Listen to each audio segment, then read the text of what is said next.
Hello and welcome everyone. My name is Julio Navas and we're going to be talking today about engineering leadership, a Silicon Valley perspective.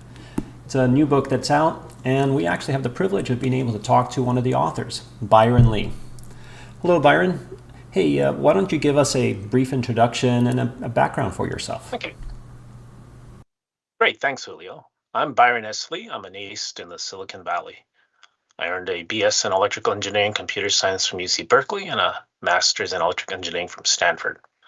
I spent 10 years at the IBM Almaden Research Center doing applied research in a big corporate environment, and then I left for the world of startups. I've been a VP of engineering 4 times and a CTO 3 times, working in industries from pharma, security, market analytics, supply chain, and fintech, using technologies ranging from hardware, embedded systems, data science, and cloud, machine learning, AI, SaaS platforms. I worked in many aspects of defining what to build, including engineering leadership, managing different roles of product, and working with key customers and partners. Thank you, Byron. I'm so happy to have you here. All right, everyone. So today we're going to be talking about defining what to build and really digging into the nitty-gritty of how to actually bring it to life. The first crucial step is understanding the problem that you're solving, highlighting the vital relationship and collaboration needed between product and engineering.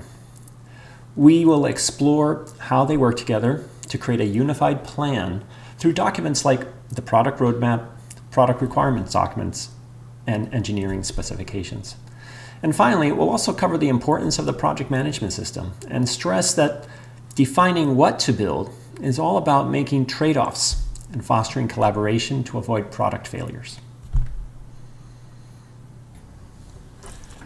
So Byron, in the book, you highlighted how making efficient trade-offs becomes difficult with many teams involved, suggesting the crucial role of product and engineering in synthesizing information and negotiating. Can you elaborate on why this centralized approach is so effective, especially considering the distinct responsibilities you've outlined for product in understanding the what, and engineering in addressing the how, and including their respective roles in estimating value, sequencing, and cost? Good point, Julio. The partnership between engineering and product might be the most important in the company because together they create a unified product roadmap. It's a difficult process because there's always more work than can be done and many different opinions. But a good process will build support and credibility by being data-driven, honest, and open. Product represents the business groups. It's sales, marketing, corporate, key partners and customers. So they're going to gather proposed projects, their value, and their priorities. So the focus is on the what. What exactly is being requested? So engineering represents the technology operational groups, development, operations, manufacturing, cloud operations, corporate IT. And engineering is gathering input on their priorities and their resourcing and costs. The focus there is on the how. What are the practical implications of executing projects? Then product and engineering work together on making trade-offs and decisions to create a product roadmap. This is a complicated iterative process, and it usually is much more practical between 2 people than it would be a dozen people. Then they'll loop back with the stakeholders, gathering information and giving feedback. A proposed roadmap is presented, discussed, and revised until it converges on a plan. It's critical that all the teams understand the trade-offs and the decisions that are made, and everybody's committed to working on the final product roadmap. Byron, you've brought up a really crucial aspect of planning. The need to estimate both the value and the cost of potential work, even when it's challenging due to the effort involved and often incomplete information. Could you expand on why these estimates, even if they're not perfect, and perhaps use something like t-shirt sizing, are so vital for making effective trade-offs, and how they helped us anticipate and respond to changes during product development? Yes, Julio. Fact-based decision-making needs information on the value and the cost of proposed projects. And this is difficult because estimating is work in itself and there are a lot of unknowns. But the important thing is to have relative measures. Well, it's very hard to give an exact number for feature A versus feature B. It's easier to say which one is more valuable and which one is more costly to build. And we need to make assumptions for estimating, but we'll document those and we'll come back to those in the future.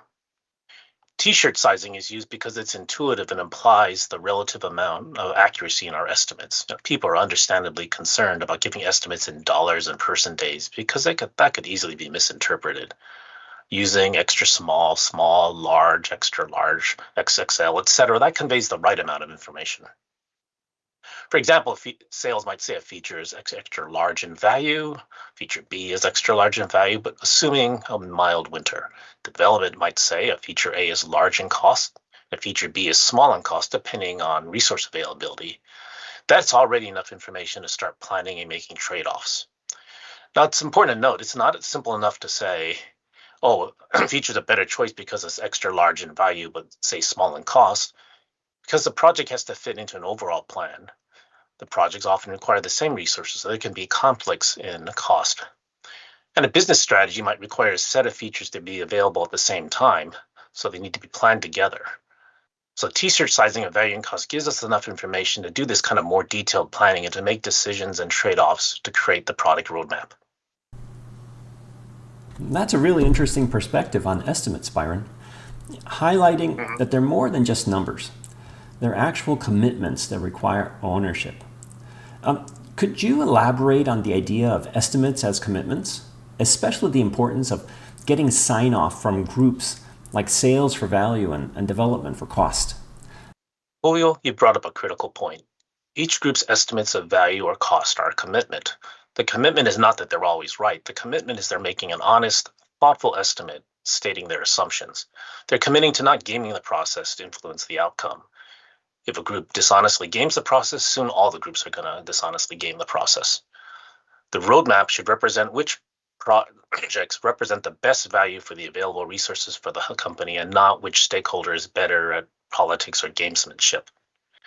The T-shirt estimate of cost and values are critical in creating the product roadmap, and they're also critical in adjusting the product roadmap as the project recedes and things happen. For example, if feature A and B were based on a mild winter and the weather is now predicted to be understandably bad, or if the cost of execution is starting to exceed estimates, this triggers a reevaluation of the product roadmap. And then after each release, product and engineering reevaluates the accuracy of the values and the costs. And this is not about blame. This is about being better next time. Some people, for example, are just naturally more optimistic or pessimistic, and it's important to calibrate your estimates for this. And it's very important not to punish people for things they can't control. This is all about learning to plan better and to be a more efficient company. Well, we've been discussing the critical roles within product development, particularly product management, and how they contribute to successful outcomes. To bring these concepts to life, could you share a couple of anecdotes that highlight your experiences or observations in product management? Well, you're right that some of the best parts about our books are the anecdotes which illustrate real examples. So the first anecdote from the book is called Understanding the Underlying Customer Problem. So one of our authors worked on a predictive analytics data warehouse product. So this is a product that would generate estimates of the revenue generated by different amounts of marketing cost. But this is a very complicated product, and the reports would take as much as 12 hours to run because there were billions of calculations, and we had heard the customers were frustrated by this.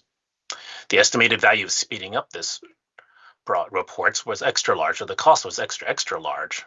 So here's an important pitfall to watch out for where teams argue about the estimates.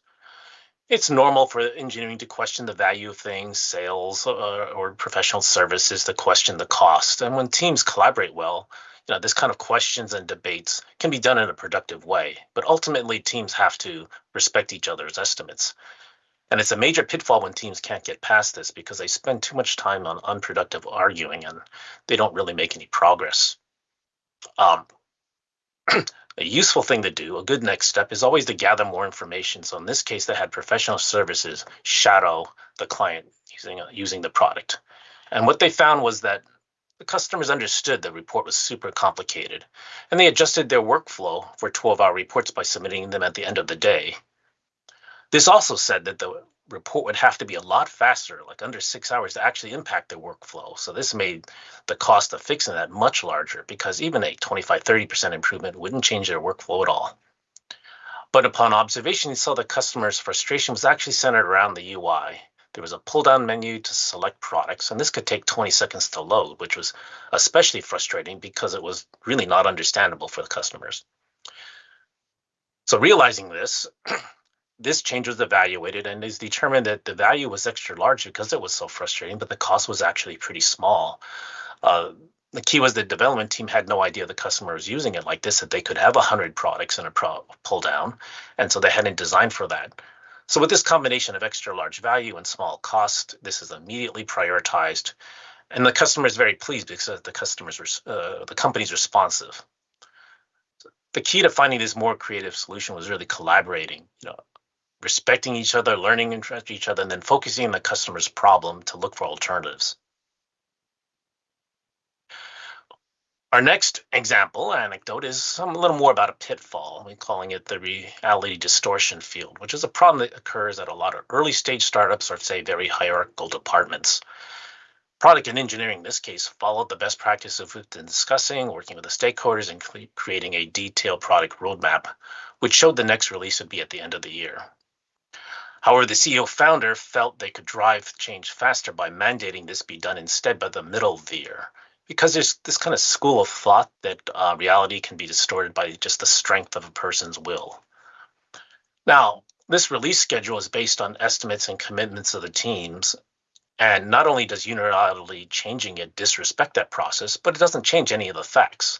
And without a detailed proposal about how things could be accelerated, product and engineering are left to create a product roadmap based on those two conflicting things, those estimates from all the teams and the mandate from the CEO.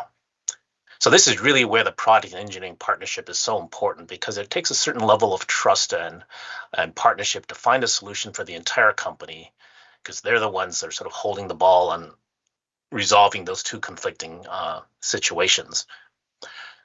Since reality does not distort easily and something has to give, product and engineering create what's sometimes called a time box release. And this means the key criteria is the date of the release, and what goes into it is whatever you can get in by that date. So the release was on time, which met the CEO mandate, but it only had part of the feature set that was liked. So in the end, nobody's perfectly happy, but they did meet the mandate. It's important to point out that a good process benefits all the groups because it quantifies the decision makings, and that increases the credibility. And this kind of imperial mandate actually slows things down because people start focusing on protecting themselves, on being defensive. The focus is really on self-preservation rather than on advancing the company. All right.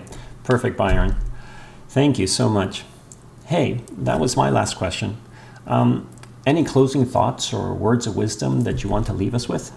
Well, Leo, thanks for your insights. In closing, for a new technology leader, creating a product roadmap by working with other departments is often very hard. Most leaders come from being an individual contributor, and this working across departments to make trade-offs is often a little bit different from what they did before. There's a lot more people interaction, a lot more potential for politics. That's where it helps to read books like ours or watch our videos, and to look at what's happening within your own company. Watch how the process works. I've always liked to say that when you watch those situations, every one of those is a lesson, but it's up to you to decide if this is a positive example you want to follow or a pitfall warning for the future. Product and engineering collaboration is really one of the most critical parts for the company, because when it works well, the company can unite around the same vision and plan. And this is why a lot of times people talk about how startups can punch above their weight, because they're all unified, they're all pulling in the same direction. When this collaboration works badly, there's usually a lot of infighting and dysfunction in politics, and teams end up focusing on themselves rather than the company goal. Technology alone generally not make a company successful, and it won't make an engineering leader successful either. Engineering leaders need to start to put effort and focus onto the part of their job that is on collaboration, especially on working with product to define what to build. Excellent. All right, fantastic, Byron. And so once again, we've been talking about Engineering Leadership, a Silicon Valley Perspective, a new book that's just come out. Let me just quickly summarize what we've been discussing. So in this chapter, it's all about figuring out what to build right from the start. It really emphasizes the vital partnership between product, who focuses on the what and works with business, and engineering, who focuses on the how and works with operations. They work together to create plans using important documents like product roadmaps, PRDs, and engineering specifications. And to keep things organized, they stress the need for a project management system. Ultimately, defining what to build involves making those tough trade-offs and ensuring everyone has a voice to avoid product failures. Byron, thank you very much. Very much appreciative of all the time that you spent with us here and in terms of this interview. And I look forward to our future chats as well. Okay, thank you, Julio. Until next time. All right, thank you. Okay. So.